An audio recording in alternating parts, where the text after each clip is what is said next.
Como já é de costume nas audiências do Senado, o público pôde participar, mandando perguntas e sugestões. Alguns e-mails contaram mais casos de abusos, outros apontaram culpados. Chegou aqui para nós a participação popular. As agências de recrutamento não podem ficar imunes, agências de recrutamento, das ações corretivas e fiscalizadoras, pois que é através dessas agências que os tripulantes são contratados e direcionados aos respectivos navios, por parte dessas agências através de ações comercialmente criminosas.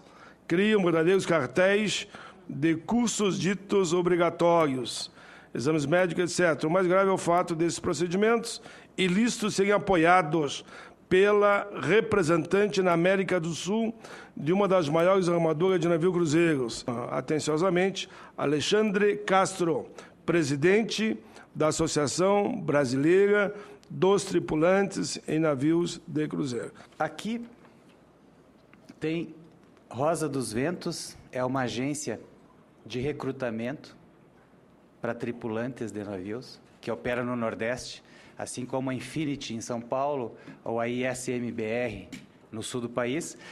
E veja só o que ela escreve, né? Tá aqui as autoridades escrevem o seguinte: o contrato internacional tem algumas particularidades, como não assina carteira de trabalho, já que não há vínculo empregatício com nenhuma empresa brasileira, não dá direito a férias, dias de folga, 13º, fundo de garantia, INSS e nem os direitos regidos da legislação brasileira CLT, pois se trata de um contrato internacional. Contrato de 9 meses. Não existem dias de folga, são 9 meses corridos, trabalhando todos os dias, em média, 11 horas por dia. Isso aqui é de uma agenciadora que recruta e que aqui ela foi sincera, ela mandou esse e-mail para um candidato. Quando a denúncia vem, é uma denúncia. Mas tu está me dizendo que a própria agenciadora diz que o cara tem que trabalhar aqui. Sim. Quantos dias? 9 meses. 9 meses, quase um ano, sem nenhuma folga. Sem nenhuma folga. Em torno de 11 horas por dia. Sim. É inacreditável. Eu queria complementar que acontece muito isso. Oficialmente, o site, a divulgação é uma, e quando a pessoa começa a perguntar por e-mails, eles começam a falar um pouco mais sobre como que é a realidade do trabalho. Pelo direito marítimo internacional, as pessoas que trabalham a bordo de navios seguem a legislação trabalhista do país em que o navio foi registrado.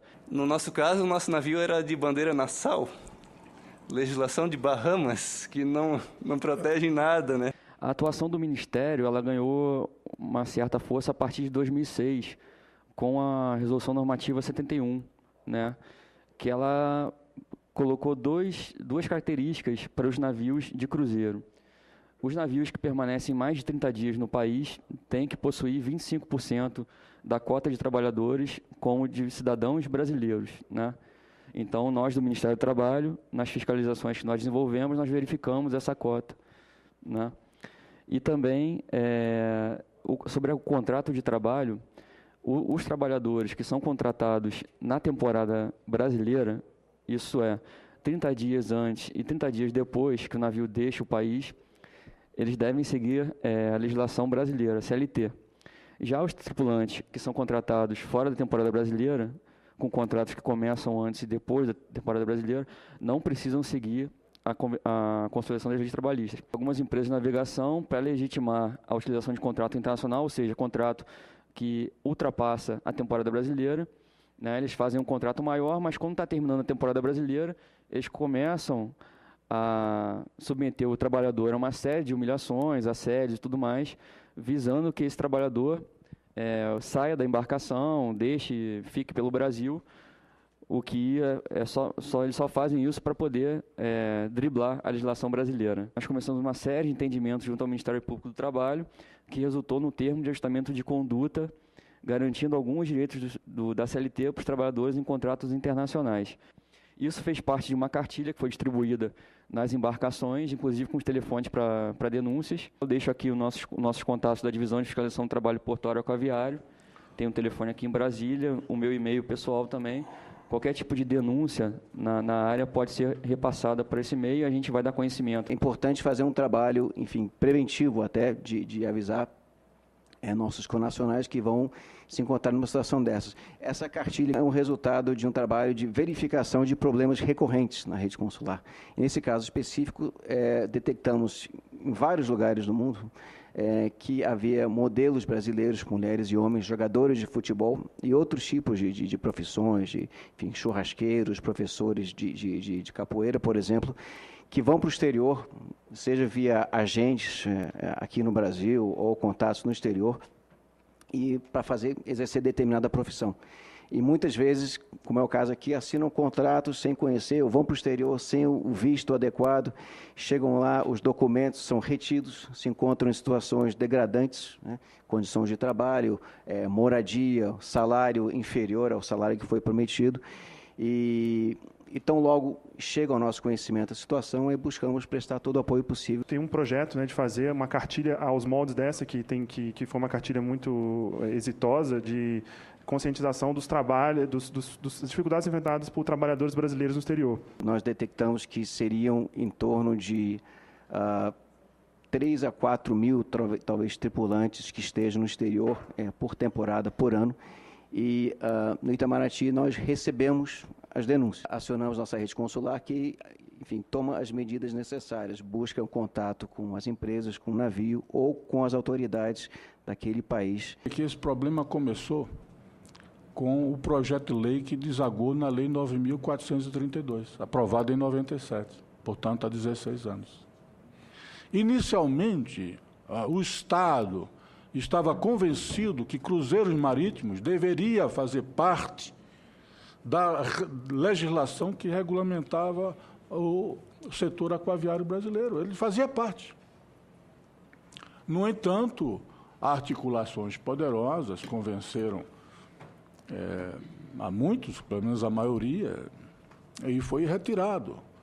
Cruzeiros marítimos não fazem parte da legislação brasileira referente ao transporte aquaviário. Vários argumentos naquela época foram utilizados, né? Até confundindo o fato de passageiro não ser carga. O passageiro é carga do navio de cruzeiro, é uma carga nobre, não é um contêiner. Então, não há uma regulamentação no Brasil minimamente satisfatória para regular essa entrada de navios cruzeiros no Brasil. Já é o terceiro que me pergunta aqui, se essa situação acontece, e eu, como não sou da área, tenho que perguntar, somente navios estrangeiros ou também navios brasileiros? Infelizmente, lamentavelmente, não existem navios brasileiros nesse setor de cruzeiro marítimo. Todos, 100% dessas embarcações são estrangeiros. Então, isso é uma lástima até para o Brasil repensar isso e até pensar numa política da gente efetivamente estar nesse setor. Nós não temos nem navios, nem tripulação brasileira. Quem está aqui, na atividade trabalhando, que é brasileiro, são categorias profissionais como ele é profissional de dança, tem profissionais técnicos em piscinas, tem pessoal de hotelaria, mas esses sim, eles aproveitam aqueles 25% para colocar pessoas que não são efetivamente marinheiras como profissional. Você vai ver a seguir o impacto positivo de uma lei que regulamentou o setor. Os crimes a bordo de navios de cruzeiros em águas territoriais americanas caiu 30% nas últimas 3 temporadas.